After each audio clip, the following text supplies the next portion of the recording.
Allez, messieurs, dames, bonjour à tous, bonjour à toutes. Ravi de vous accueillir au Florida Poker Tour. Florida Poker Tour, le meilleur séjour de poker vacances au monde. Est-ce qu'on est sûr de ça? On vous le rappelle, c'est écrit par contrat pour ce qu'on te paye.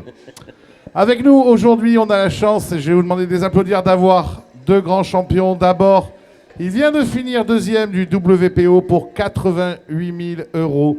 Il a gagné à peu près tout ce qui est gagnable sur Internet. C'est Monsieur Adrien Guyon. Bonsoir. J'entends que des femmes. Ouais, il y a des femmes. Il y a des femmes, il y a des fans. Et aussi d'autres personnes. Avec nous aussi cet après-midi, c'est le numéro 1. Attendez, j'ai pas annoncé encore, ça sert à rien de crier. C'est le numéro 1 du Twitch Poker français, messieurs, dames, mais c'est le numéro 1 très, très loin devant les autres. C'est un joueur sponsorisé, un Twitcher sponsorisé par la team Winamax. C'est Monsieur Chance 44. Bonsoir.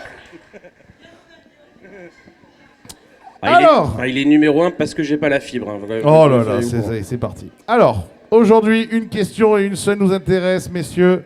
Ça fait 10 ans, plus de 10 ans peut-être même, que vous êtes joueur de poker professionnel. Je suis pas très fort avec les dates.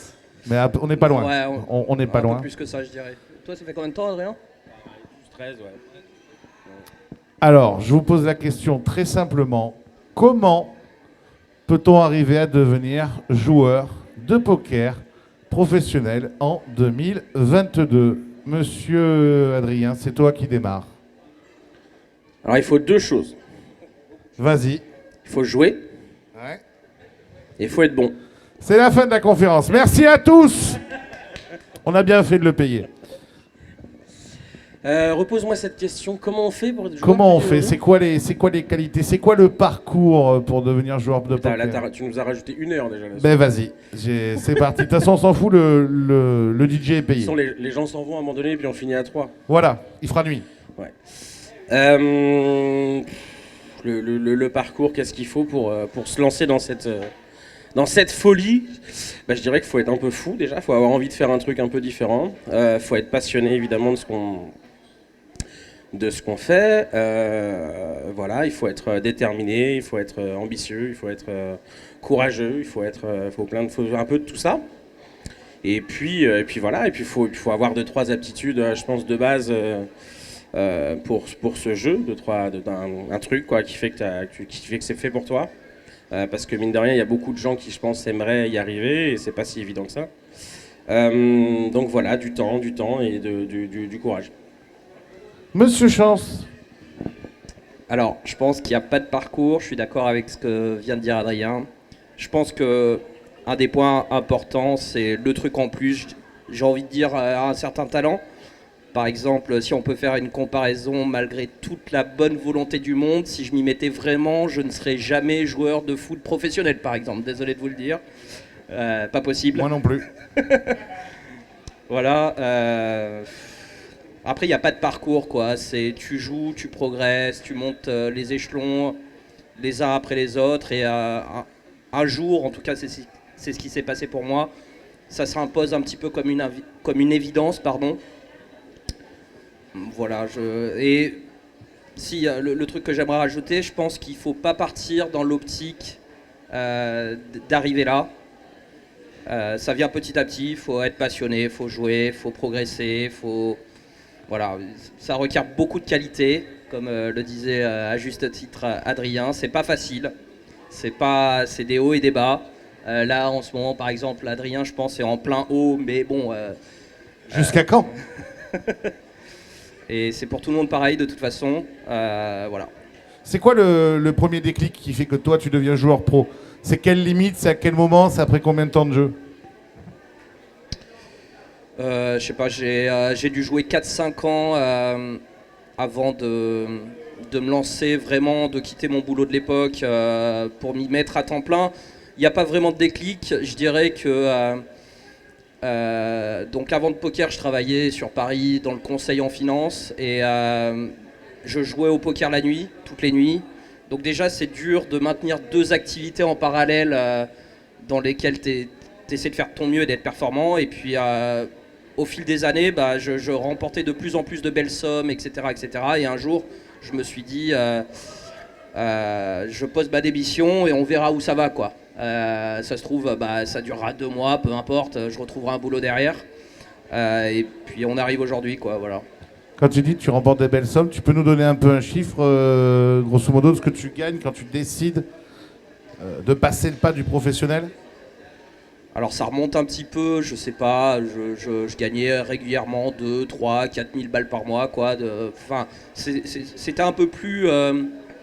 c'est plus très frais dans ma mémoire, c'est un peu plus compliqué que ça parce que j'avais mon boulot qui me prenait beaucoup de temps, donc j'étais pas... Je me disais, il faut que je tente le truc à temps plein pour vraiment dédier tous mes efforts à cette performance-là, tu vois.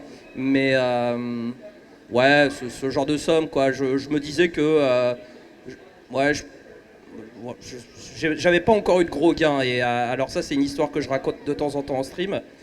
Je quitte mon boulot, je sais plus combien d'argent j'ai en poche, mais j'ai quelques mois de vie d'avance. Ça se passe très mal les 2 premiers mois, je perds quasiment toute ma bankroll.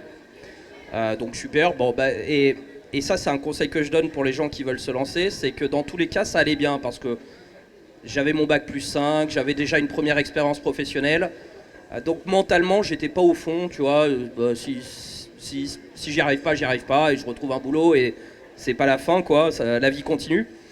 Et donc pour la petite histoire, j'attaque les Winners Series, là c'est la catastrophe, je perds tout, je joue tout, je perds tout. Et arrive le dernier jour, allez, on n'est plus à 150 balles près, je règle le main event donc sur Winamax et je le gagne au bout de 2 jours de jeu. Je prends 50 000 € à peu près et là c'est parti, quoi. À partir de là j'étais lancé et voilà. Adrien, bac plus 5 donc. C'est quoi toi le déclic? Je l'ai eu au Maroc, par contre je l'ai falsifié. Alors moi ça a été un peu plus funky, un peu plus rapide que Adrien. Moi je voulais faire un truc différent. Donc moi j'ai bossé entre guillemets 1 an. Bref, c'était totalement alimentaire. Et moi en fait ça a été un calcul au départ. Moi je faisais du heads up au départ online. Donc en gros si tu veux je jouais genre 1 heure par jour. Je jouais un peu avant d'aller embaucher, un peu le soir. Et je faisais mes calculs et je disais putain, je jouais 1 heure par jour et je faisais genre 500 € par mois. Et je dis mais attends, mais si je joue 14 heures par jour, 14 fois 500, ça ferait pas 7000 cette connerie. Et donc voilà, au départ ça a été un peu comme ça. Je me suis dit putain, j'ai commencé à me rendre compte que voilà, c'est peut-être avec le temps. Et puis après, après je suis très vite tourné un peu sur les tournois. Et puis là, c'est quand je faisais des perfs, moi, plus basses, hein, parce que moi, lui il a été plus en mode serein. Moi, dès que je faisais déjà 500 ou 1000 € sur une performance, c'était plus ou moins le salaire que j'avais sur le mois, donc déjà j'allais plus bosser pendant 3 jours déjà quand je prenais 1000 balles. C'était incroyable. Et puis voilà, moi par contre je me suis lancé au bout d'1 an, ça a été beaucoup plus rapide. Et voilà, après c'était dangereux, hein, parce que moi je me suis lancé avec pas grand chose, hein, de côté je pense qu'il avait beaucoup plus de bankroll. Moi je me suis lancé avec 5000 balles, donc clairement c'est pas assez normalement pour avoir de la profondeur pour vivre. Donc j'ai eu 2 premières années que je dis de smicard, c'est-à-dire qu'en gros j'ai gagné 15-20 000 € par an mes 2 premières années de jeu. Sauf que moi j'étais le plus heureux du monde, hein. Je mettais plus de réveil, je vivais en cliquant sur des boutons et en jouant aux cartes, donc c'était déjà un rêve. Mais le truc c'est que ma bankroll n'augmentait pas, puisque les 15-20 000, t'en as besoin pour vivre ou survivre, tu vois. Et puis moi ça a été aussi un peu... Qu'est-ce que ça dit ? Balavoine. Balavoine, très bien, belle référence. Et du coup, moi c'est un peu pareil que Adri, c'est sur ce qui a fait un... Bon après moi ça faisait déjà 2 ans que je faisais que ça, mais moi ça a été les séries aussi, mon premier série c'est pareil, je crois genre 2012, ce qui m'a permis en fait de prendre genre 15 000 d'un coup, du coup de jouer des limites plus hautes, et là ça a totalement explosé, ça va être genre début 2013, et je me souviens de cette époque qui était peut-être la plus faste même de ma vie, c'était genre... au moment où j'ai pris ça, en fait ça m'a permis de jouer dans les high rollers et tout que je jouais pas avant, mais en fait ça s'est trop bien adapté, je pense un peu à mon jeu, et là j'ai une dinguerie, genre de janvier à juin, j'ai pris genre 100 000 €, je gagnais tout sur le .fr, PS, Wina, je gagnais tout. Donc là c'était incroyable. Je me souviens avoir vu un avocat fiscaliste à cette époque-là. J'ai commencé à flipper. Tu l'as pas écouté? Et je l'ai pas écouté exactement, je cherchais ce que j'allais dire après. Mais Marc, lui il était en avance, hein. Il m'avait déjà dit barrez-vous, hein, en 2013. Hein. Ouais, il avait pas tort. Mais bref voilà, et puis là, après c'était lancé. Dans ma tête, 1 an après, j'étais millionnaire.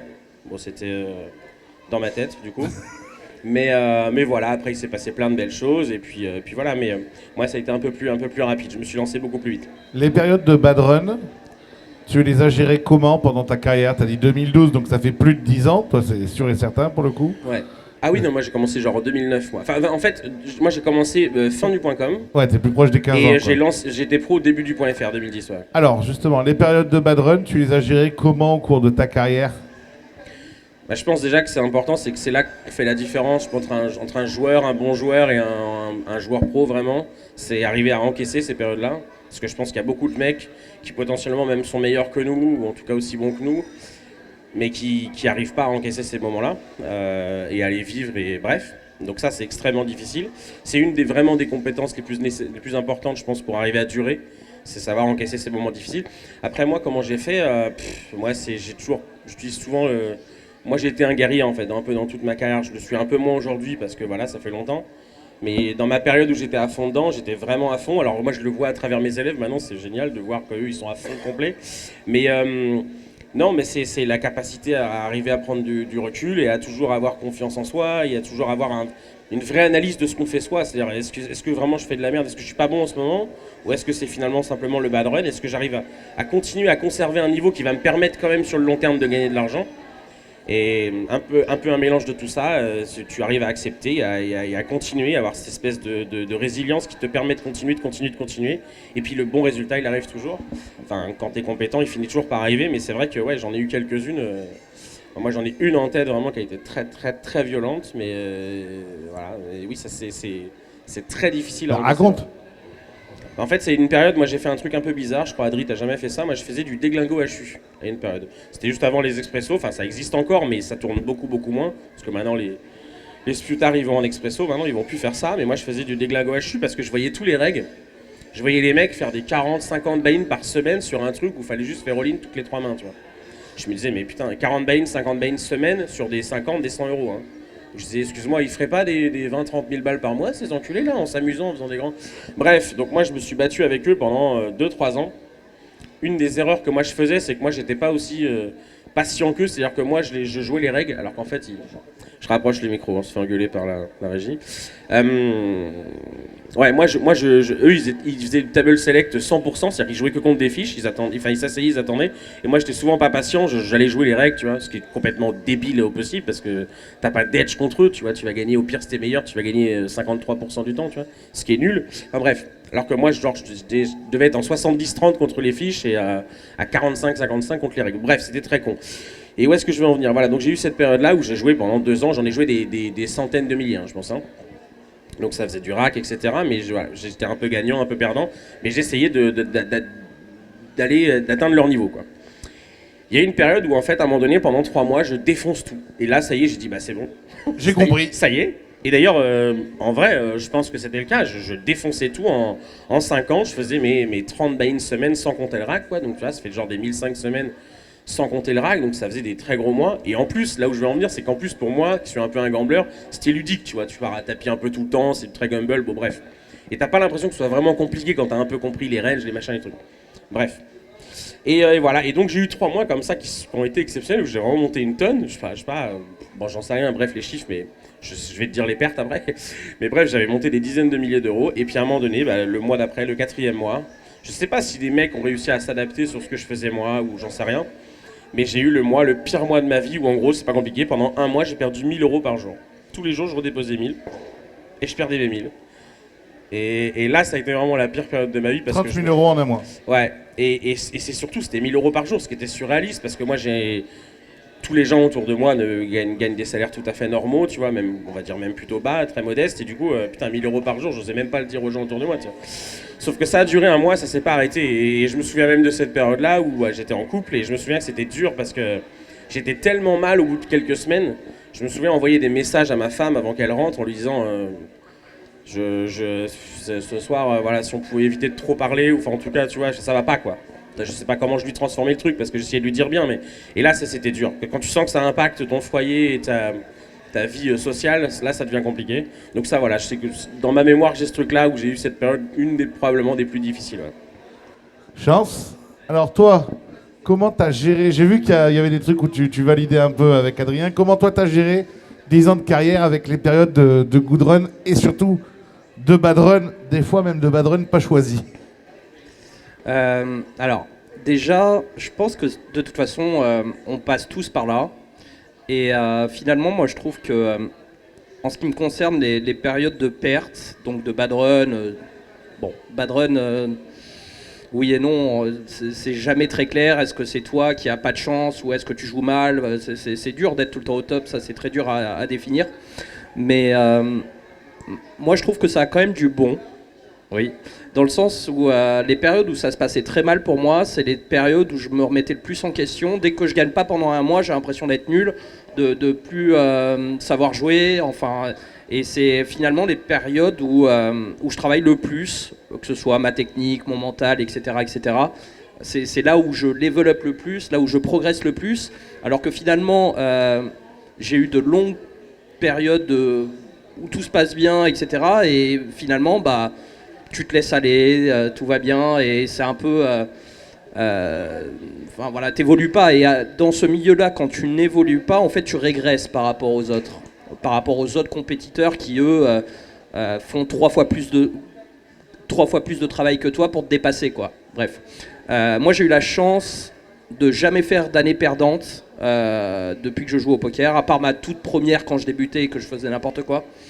Mais je jouais des toutes petites sommes à ce moment-là. Donc j'ai eu cette chance-là. Je ne sais pas si c'est une chance ou non. Ça, c'est une question intéressante. C'est la part de chance au non, poker. c'est même pas ça. C'est quand tu commences ta carrière, entre guillemets.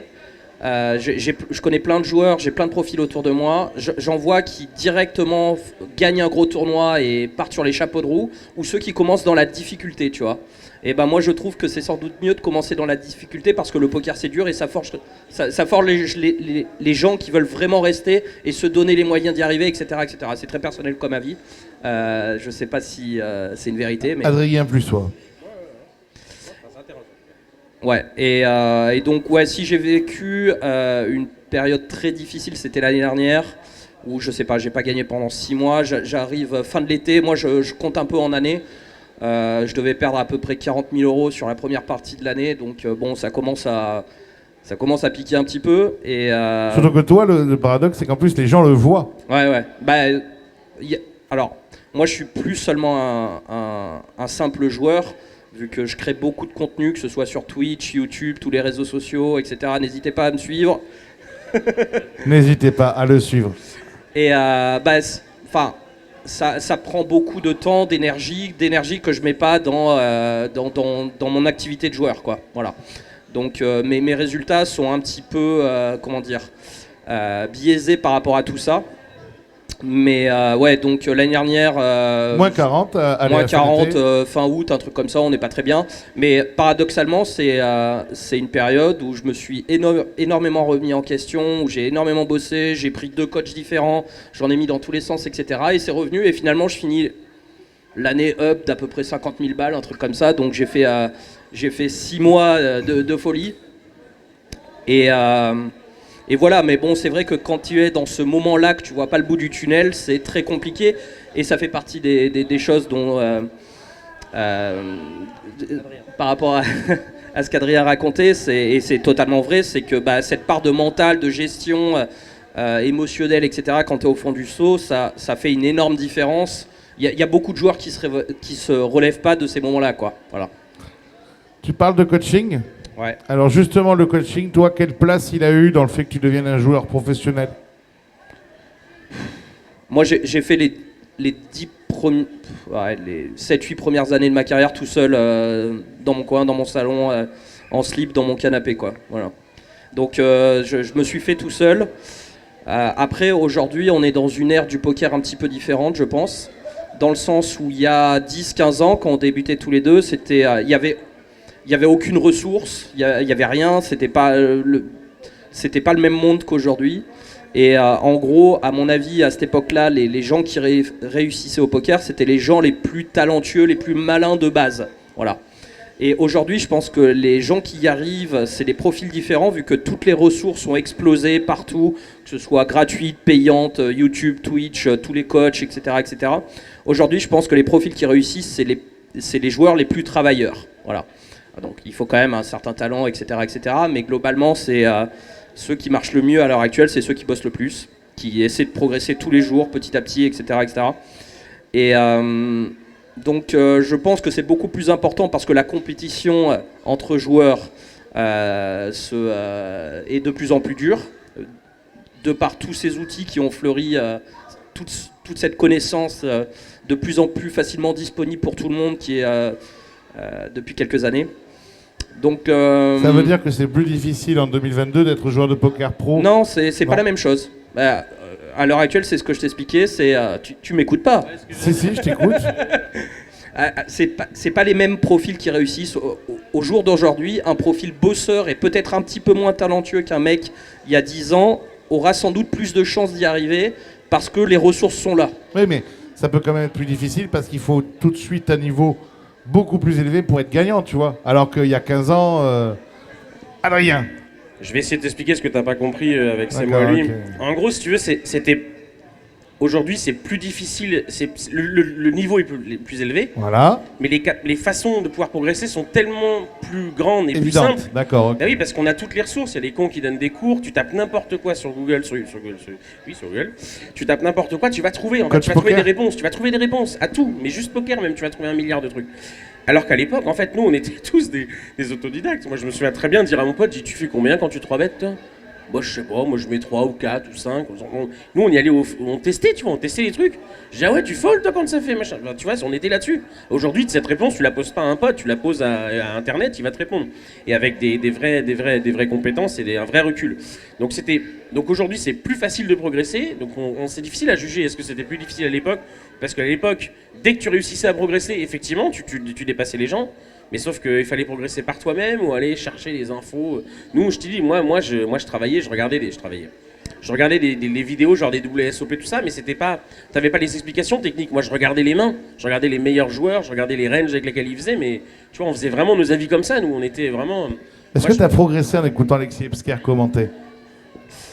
Alors je fais semblant de réfléchir, hein. La réponse est évidemment non, mais c'était pas avec lui évidemment parce que c'était déjà avant en fait.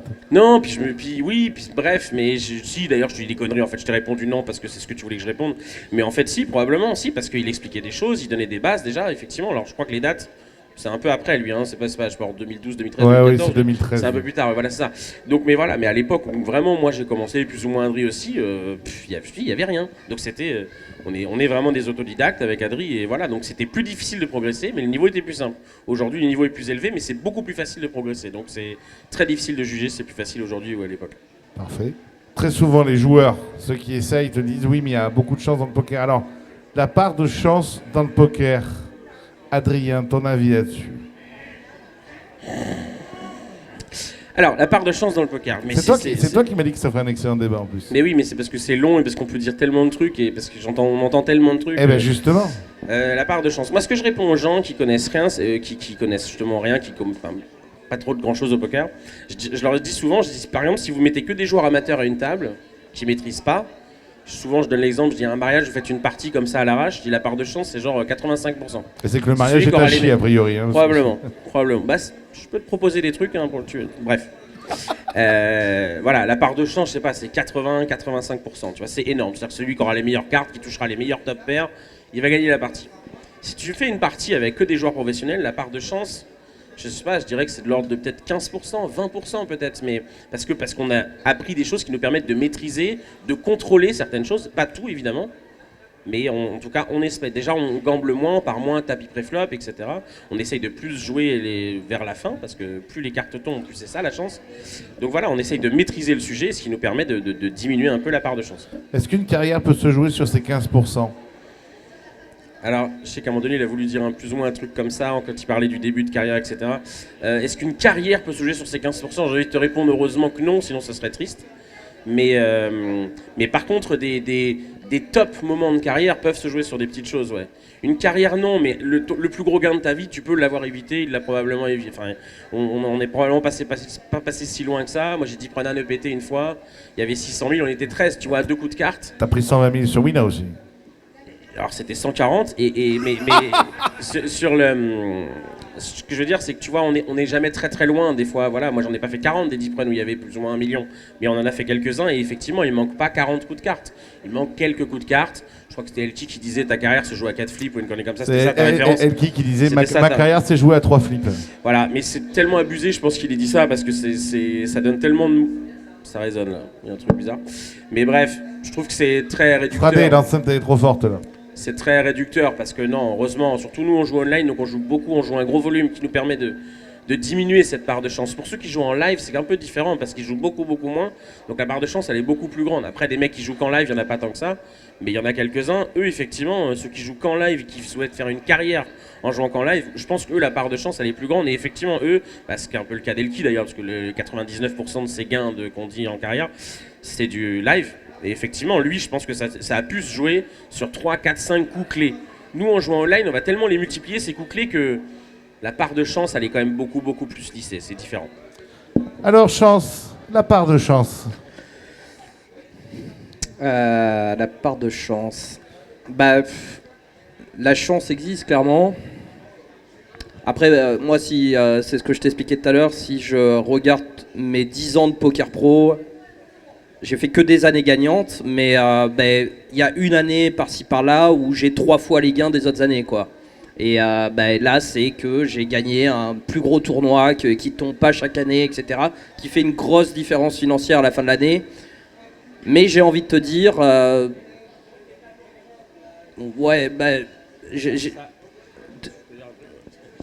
Excuse-moi, ça fait chier de couper le micro, mais c'est aussi avec l'apparition des très gros tournois online en l'occurrence. C'est qu'à l'époque, il n'y avait pas, avant les Winner Series, c'était vraiment du grind. Il fallait gagner le Magnum, le machin, le truc, tu faisais, et à la fin de l'année, tu gagnais, nous, de joueurs comme nous, on gagnait entre 25 000 et 50 000, tu vois. Pour une bonne année, pour un très bon joueur online. Le truc, c'est que maintenant, effectivement, tu peux faire des vrais one-time. Tu vois, moi, mon année où j'ai fait mon one-time en janvier, où j'ai pris 140, je me souviens t'avoir dit, ça se trouve, à la fin de l'année, j'aurai 140. Et c'est plus ou moins ce qui a dû se passer, d'ailleurs. Bah oui, c'est ce qui a dû se passer. Bon, on s'en fout, j'ai pas du tout fait les comptes, mais... Donc maintenant, on peut, avec l'apparition des Winamax Series et des très gros tournois, faire des vraies différences. Sinon, avant c'était pas le cas, quoi. Avant, c'était plus du grind, etc. Maintenant, tu peux faire des gros écarts sur un one-shot, quoi. ouais, c'est un peu ça. Donc la chance existe, mais moi je pense que si un joueur est bon, bah il s'en sort, quoi. Enfin, moi j'ai jamais fait. Il n'y a jamais de cas pour toi où la variance négative fait qu'un bon joueur ne peut ne pas être gagnant? Peut ne pas être gagnant sur quoi? Ça veut dire quoi ça? Sur, tu vois, sur le long terme, ça va être un joueur en difficulté ou à peine smicard hein, parce qu'il n'y a pas la variance du bon côté. Quoi. Si un joueur online? Online, ouais. Non. Live, oui, il n'y a pas assez. Live, oui, mais online, non. C'est ce qu'on dit avec Adrien, il y a 3 ans, je crois, c'est ça, il y a 3 ans, ton 140 là. Et ça fait une différence insane sur une année. Moi, j'ai jamais fait un aussi gros score. J'ai jamais dépassé les 100 000. Peut-être que ça viendra un jour, peut-être pas. Mais si ça vient un jour, ça change une année quand même, parce que voilà. Mais ça peut aider. Ouais. Ça peut aider. Bon, après, moi, je suis parti en vacances 9 mois de suite aussi. Derrière. Ce qui a fait aussi. Ce qui a fait que du coup, on rappelle qu'Adrien Guillon fait une commande, arrête sa carrière tous les 2 ans et demi à peu près, pendant un an. C'est ça. Et il revient.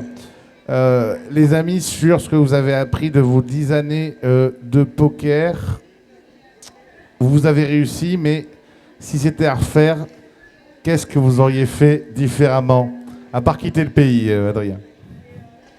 C'est une bonne question, vous ne me l'avez jamais posée celle-là. Qu'est-ce que j'aurais fait différemment maintenant avec le recul des 10 ans?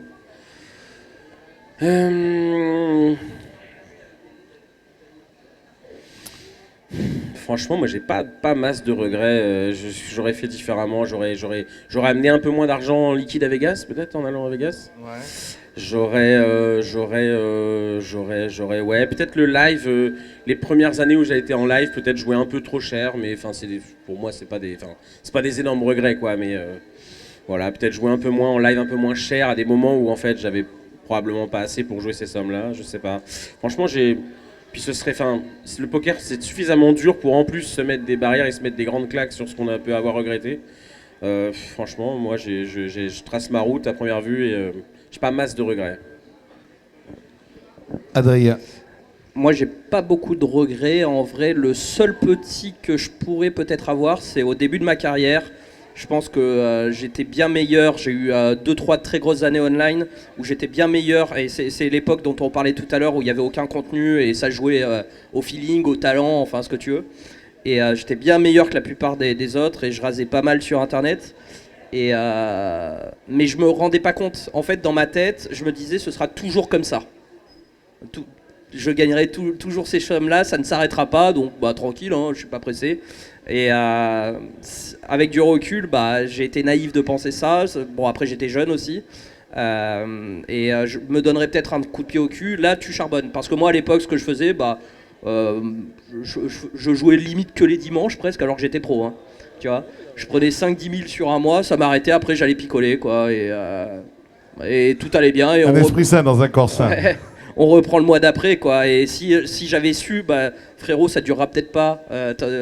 Fais 3 ans à fond et après. Achète un ou deux apparts et reviens, quoi. Après, tu lèves le pied.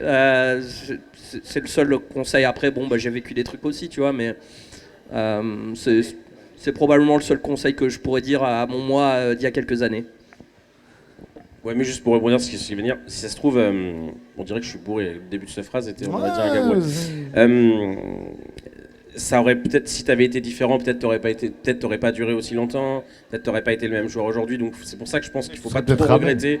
Il faut regretter les choses évidentes et les choses évidentes. J'ai pas de gros regrets à première vue. Il y a quelque chose qui apparaît depuis quelques temps, qui n'y avait pas à votre époque, c'est le fameux coaching mental. Pardon.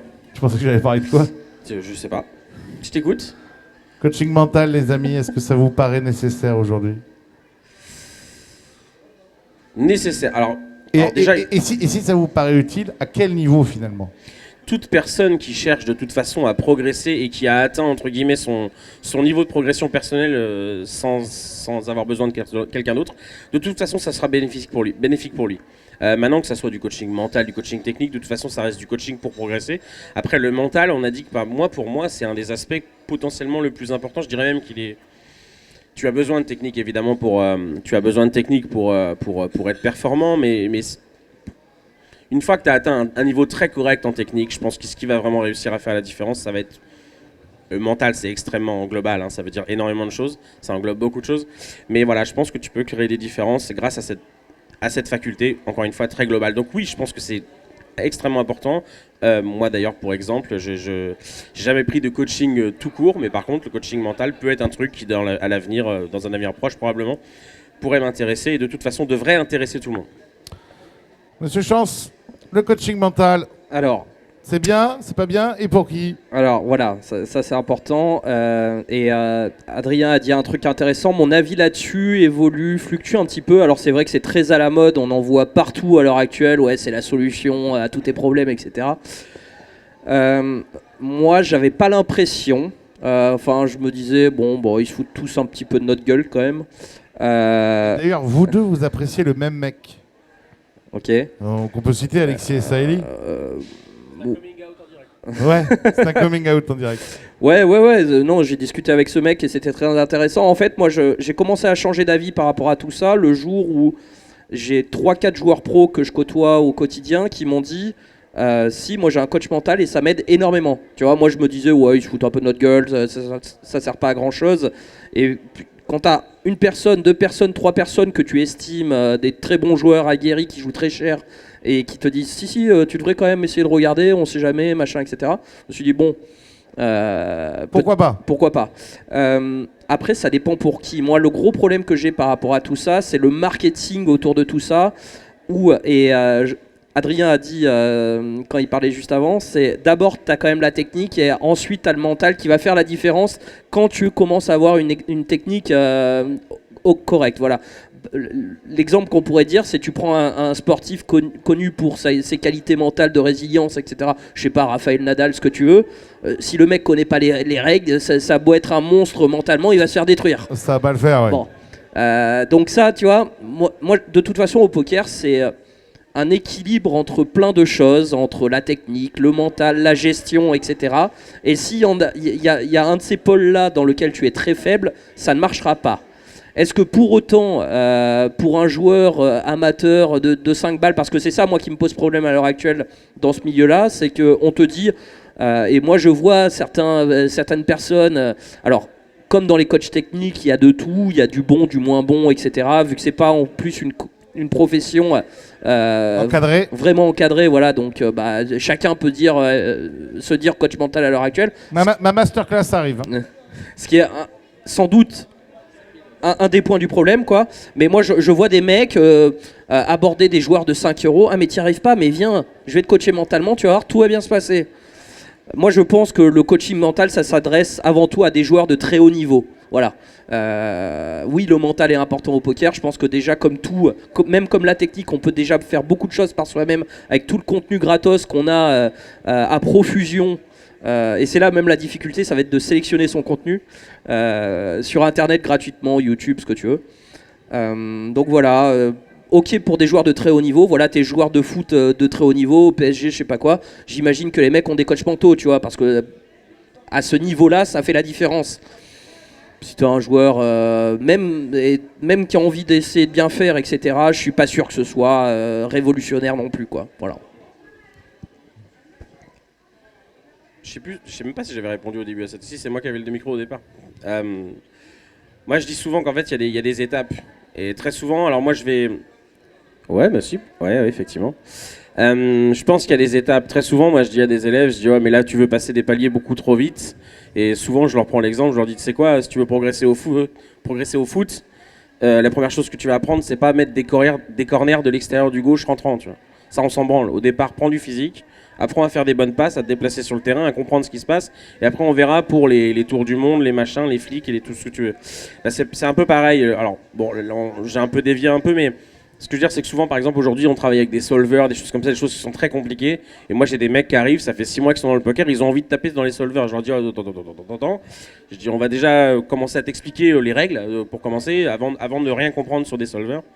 Donc voilà, même si les solvers peuvent t'aider à comprendre des choses simples, mais voilà, je pense qu'il y a des choses, il y a une chronologie dans les choses, et dans les choses où on doit progresser. Voilà, le mental, bon, lui il dit que c'est pour l'élite, etc. Moi je dirais que je comprends et je suis d'accord dans l'idée. Après, je pense pas que ça s'adresse qu'à l'élite. Moi je connais des gens qui sont des joueurs amateurs mais qui savent déjà jouer. Où je pense qu'avoir quelques séances avec un bon peut débloquer des choses, parce que c'est ça aussi qui est super intéressant avec le coaching, c'est que des fois, moi je peux passer des fois 8 heures avec quelqu'un et en réalité il y a eu 20 minutes.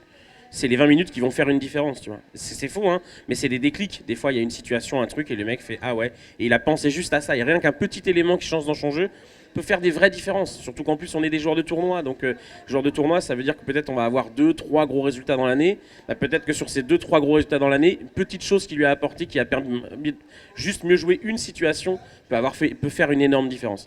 Donc voilà, c'est des petites choses. Et effectivement, le vrai coaching mental, entre guillemets, où c'est pour faire des petites différences qui peuvent débloquer des choses.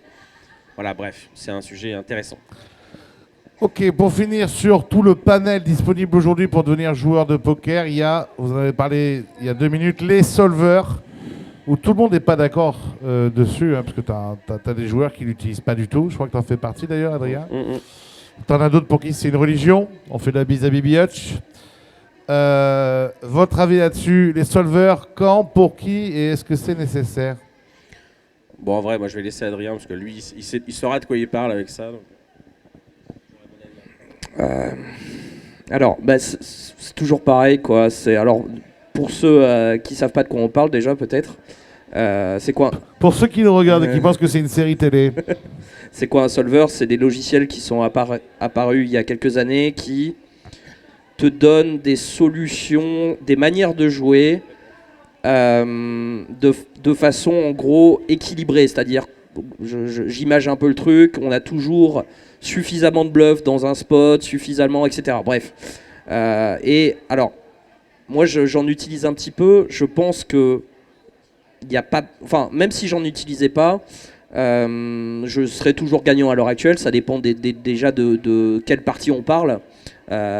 Si on joue très cher contre des top joueurs, ça va être un peu plus intéressant peut-être que si on joue la fièvre ou je sais pas quoi, des tournois beaucoup plus abordables en termes de niveau sur Winamax par exemple.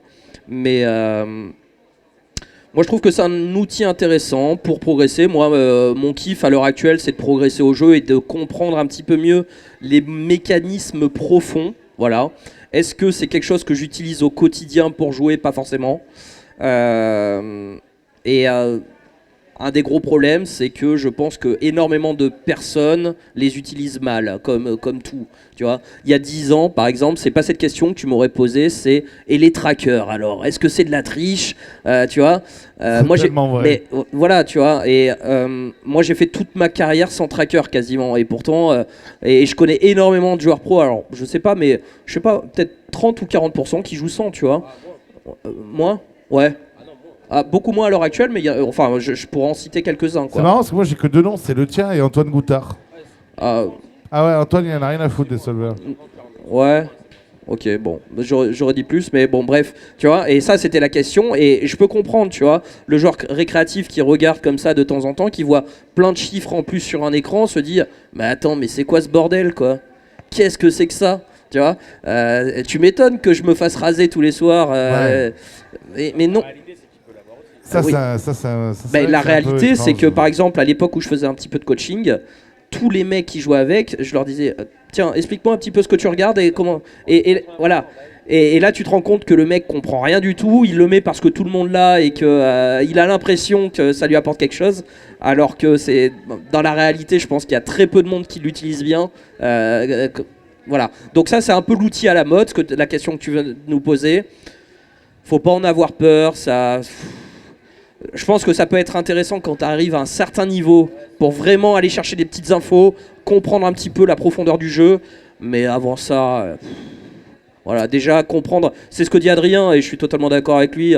Quand tu débutes, il y a des choses à faire dans un certain ordre et ça c'est très très très très loin dans la liste. Dans la liste, c'est pas le truc.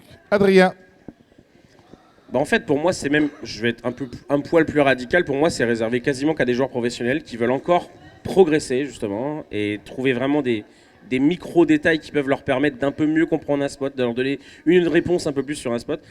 Alors moi c'est un secret de polichinelle, moi j'utilise pas du tout parce que je joue pas si cher, tu vois, justement il vient de dire ça peut être intéressant qu'en fait quand tu joues quasiment que contre des joueurs pros, pour arriver à trouver des écarts, à trouver des différences, bon peut-être qu'il faut encore bosser là-dessus. La réalité, c'est 95% des parties qu'on joue, on joue contre des joueurs amateurs ou un peu plus confirmés, mais on va jouer ces parties-là.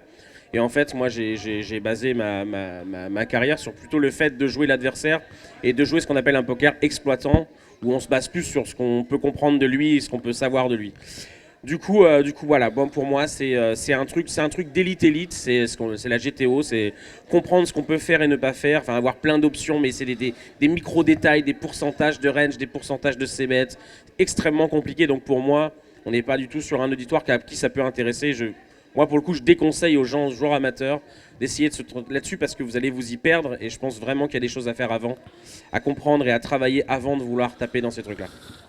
Ok messieurs, pour conclure, si vous deviez donner à tous ceux qui nous regardent un conseil et un seul pour devenir joueur de poker professionnel, ce serait lequel? Un et un seul, vraiment. Un seul conseil. Mais ça peut être une phrase de 7 minutes ou ça peut être moins. Alors si je veux donner un et un seul, pour devenir joueur de poker pro, il faut être sûr. Il faut bien, je pense... Il faut bien comprendre tout ce que ça va comporter. Pas imaginer que comme dans les vidéos, on voit qu'il n'y a que des choses positives. Il y a énormément d'éléments difficiles et il faut arriver à bien comprendre tout ce que ça va comporter une carrière de joueur, que ça soit du quotidien, que ça soit socialement, que ça soit donc avoir bien conscience, bien se renseigner et savoir dans quoi on se lance, parce qu'effectivement, nous, je pense qu'à l'époque, peut-être lui, c'est peut-être plus renseigné que moi, mais c'est vrai que moi, je me suis lancé là-dedans. Moi, j'ai juste vu la liberté, et j'ai vu de l'argent avec un jeu. Je dis, bah attends, elle est belle. On va pas gagner de l'argent en s'amusant en plus. Bah si, bah voilà, incroyable. Mais voilà, bien avoir bien conscience de dans quoi on essaye de se lancer. Alors ça, moi, c'est facile de donner ce conseil, même si je l'ai jamais respecté vraiment, mais avoir une vraie gestion, c'est-à-dire comprendre que notre moyen de travail, c'est l'argent. Notre outil de travail, pardon, c'est l'argent, et du coup, voilà, avoir une bonne gestion et savoir vraiment où on met les pieds. Et après, bah voilà, savoir bien s'entourer et être solide dans la tête. Chance. Répète la question. Si tu devais donner un conseil et un seul à ceux qui regarderont cette vidéo et qui veulent devenir joueurs de poker professionnel. C'est marrant, j'ai fait un post sur Twitter il y a pas longtemps qui répondait à cette question. Qui a bien marché. Ouais, parce que on m'envoie plusieurs mails toutes les semaines et ma réponse est souvent la même, c'est ne pas avoir. Abandonne. Ouais. Non mais presque. Non, c'est pas abandonne.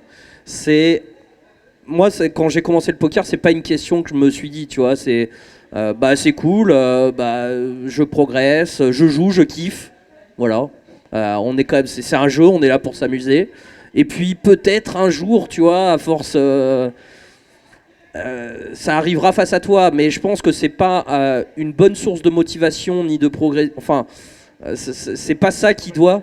Ouais, il faut pas le faire pour ça, comme dit Adrien, dans le sens où arriver là, c'est énormément de travail, énormément de sacrifices, énormément de choses que tout le monde n'est pas prêt à faire. Donc je pense qu'il faut juste kiffer le jeu, jouer, et peut-être qu'un jour, à force de tout ça, à force de beaucoup de travail, de progression, etc., ça se présentera à toi et tu pourras faire ce choix-là, quoi. Mais ça, à mon sens, je déconseille d'avoir ça en objectif parce qu'il y a tellement d'objectifs intermédiaires. Déjà, sois gagnant. Déjà joue bien, sois gagnant, sois encore plus gagnant, tu vois, petit à petit. Tu peux pas, enfin, je veux dire. Quand tu inscris ton gamin à 6 ans au foot, tu lui dis pas l'objectif c'est Ramène 150 voilà, millions. C'est d'être pro d'intégrer. Non, va jouer au ballon, va t'amuser et peut-être que on remarquera un certain talent naturel. Alors là, tu peux peut-être essayer de pousser un peu le truc, mais voilà, pour moi c'est et je trouve qu'énormément de gens à l'heure actuelle pensent à ça avant tout et je trouve ça absurde. Messieurs, dames, je vais vous demander d'applaudir ZChance 44 et Adrien Guyot. Et pour tous ceux qui regardent la vidéo, allez vous abonner à la chaîne de ZChance. Rejoignez-nous sur Twitter, sur Facebook, sur Instagram. Et on se retrouve très vite dans le carré. C'était Loïc. Ciao, ciao, ciao.